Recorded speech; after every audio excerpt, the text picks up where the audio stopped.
Friends, today we will do the last topic of chapter 1, that is your annual return. So, the first slide shows that as per first slide which I am going to show you states that as per section 92 of Companies Act 2013, it says that every company is required to fill an annual return with the registrar of the companies. तो section 92 companies act 2013 का ये state करता है कि जो भी कोई company है, हर कंपनी को एनुअल रिटर्न अपनी फाइल करनी होगी with the registrar of companies. और इस फाइलिंग ऑफ एनुअल रिटर्न का पर्पस क्या है? इसका पर्पस ये है कि अगर कंपनीज़ के कॉन्स्टिट्यूशन में कोई भी चेंजेस आए हैं, कोई भी ऑल्ट्रेशंस आई हैं, तो वो रजिस्ट्रार के पास नोट करवा दी जाए। और ये जो एनुअल रिटर्न स्टेटमेंट्स हैं, ये 2 टाइप्स की होती हैं। One is annual return of a company with share capital and second is annual return of a company without share capital. So one by one we will be discussing both of these. So firstly I switch on to the annual return of a company with share capital. तो dear students, ये कोई भी, जैसे कि मैंने अभी बताया, कोई भी ऐसी कंपनी जिसके पास शेयर कैपिटल है, उसके लिए ये मैंडेटरी है, ये बहुत ज़रूरी है कि वो अपनी annual return registrar of companies के पास फाइल करे, एंड दैट टू फाइल करे within 60 days from the date of its annual journal meeting. तो इस एनुअल रिटर्न जो ये फाइल करेगा उसमें क्या क्या होना चाहिए? उसमें सबसे पहले होना चाहिए कि रजिस्टर्ड ऑफिस कौन सी जगह पर है, कौन से प्लेस पर है, और इस रजिस्टर्ड ऑफिस का क्या एड्रेस है। सेकंड इज़ रजिस्ट्रेशन डिटेल्स, जिसमें कि रजिस्ट्रेशन नंबर, कंपनी कब रजिस्टर हुई, कौन सी डेट को हुई, स्टेट कोड क्या है, और बाकी सारे डिटेल्स। थर्ड है जो कि रजिस्टर ऑफ मेंबर्स जो हमने अर्लियर किया है उसका डिटेल होना चाहिए। Fourth is capital structure of a company, उसका डिटेल होना चाहिए। फिफ्थ इज़ कंपनी के जो डायरेक्टर्स हैं, सेक्रेटरी है, चाहे वो प्रेजेंट में हैं चाहे वो पास्ट में थे, उनकी इन्फॉर्मेशन होनी चाहिए। सिक्स्थ इज़ उन शेयर्स और डिबेंचर्स की डिटेल्स होनी चाहिए विच वर देयर जिस समय एनुअल जर्नल मीटिंग हुई, that means at the date of annual general meeting. और लास्ट एनुअल जर्नल मीटिंग के बाद अगर कोई शेयर्स या डिबेंचर्स ट्रांसफ़र हुए हैं उसकी डिटेल्स भी होनी चाहिए। और कंपनी के कितने इंडेटनेस है, कंपनी के कितने लोन्स हैं जो कंपनी ने लिए हैं, जिसमें कि आपके सिक्योर्ड लोन्स आएंगे, जिसमें आपका interest outstanding, accrued but not due for payment include होगा। And next last is equity share capital breakup, that is a percentage of total equity capital. So ये सभी डिटेल्स हमें देनी पड़ेंगी जब एक कंपनी अपनी एनुअल रिटर्न फाइल करेगी with the registrar of the companies. और ये जो एनुअल रिटर्न है ये फिल हो जानी चाहिए, फाइल हो जानी चाहिए within 60 days from the date of annual general meeting. और इसमें ये 9 चीज़ें जो हमने डिस्कस करी part 1 schedule 5 of companies act के अंडर, ये 9 चीज़ों का होना बहुत ही ज़रूरी है। Next is annual return of a company without share capital.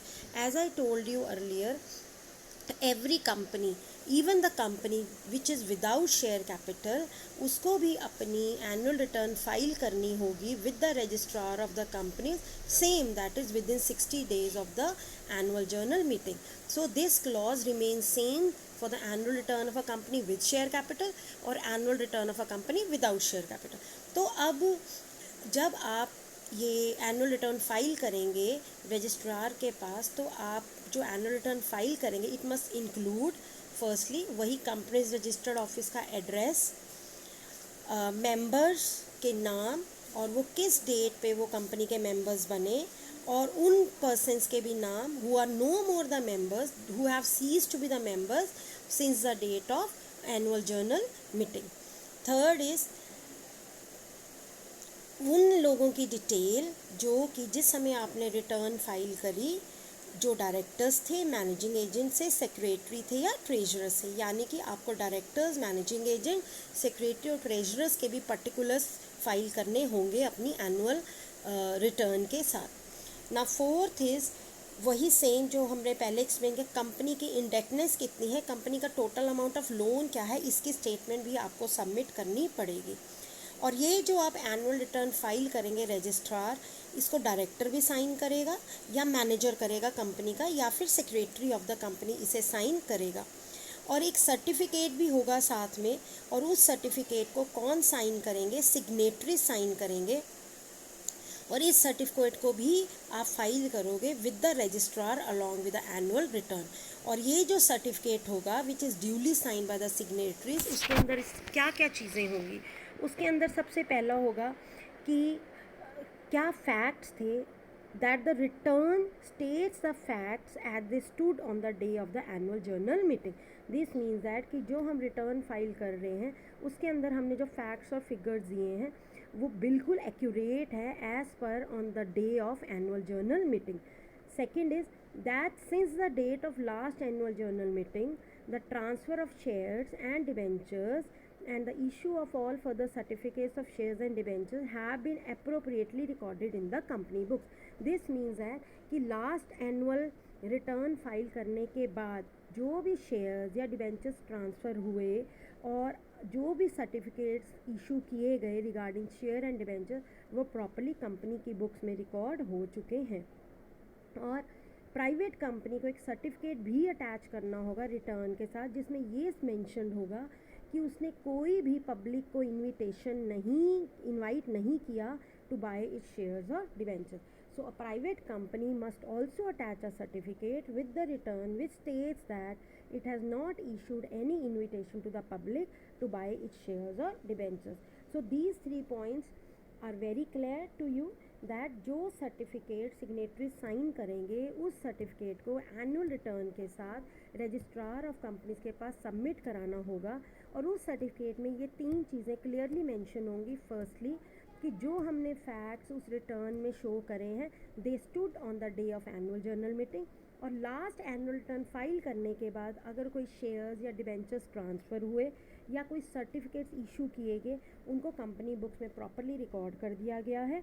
और third is a private company को एक सर्टिफिकेट भी अटैच करना पड़ेगा कि it has not invited the public to buy its shares और डिबेंचर्स। तो अगर कोई भी कंपनी फेल होती है to file its annual return, अगर वो एनुअल रिटर्न फाइल नहीं करती अंडर सबसेक्शन 4, तो before the expiry of the period which is specified under 403 with additional fee the company shall be punishable with fine. अगर कोई भी कंपनी एनुअल रिटर्न फाइल करने में कोई भी फेलियर शो करती है तो उस कंपनी को पनिशमेंट हो सकती है फ़ाइन तक, और ये फ़ाइन मिनिमम होगा 50,000 रुपीज़ और ये 5 लाख रुपीज़ तक एक्सटेंड हो सकता है। और जो भी ऑफिसर कंपनी का डिफ़ॉल्ट करेगा उसको पनिशमेंट होगी जिसमें कि उसको जेल भी हो सकती है, दैट इज़ इम्प्रिजनमेंट भी हो सकती है which can extend to 6 months, जो 6 मंथ्स तक हो सकती है। और उसमें उसको फ़ाइन भी हो सकता है जो कभी भी 50,000 रुपीज़ से कम नहीं होगा, और ये फ़ाइन 5 लाख रुपीज़ तक हो सकता है। और पेनल्टी में उसको सिर्फ फ़ाइन भी पे किया करना पड़ सकता है या इम्प्रिजनमेंट और फ़ाइन दोनों भी हो सकते हैं। Now I hope this topic is clear to you, and with this we are over with the chapter number 1 of Companies Law semester 4, that is membership in companies. Thank you and have a nice day.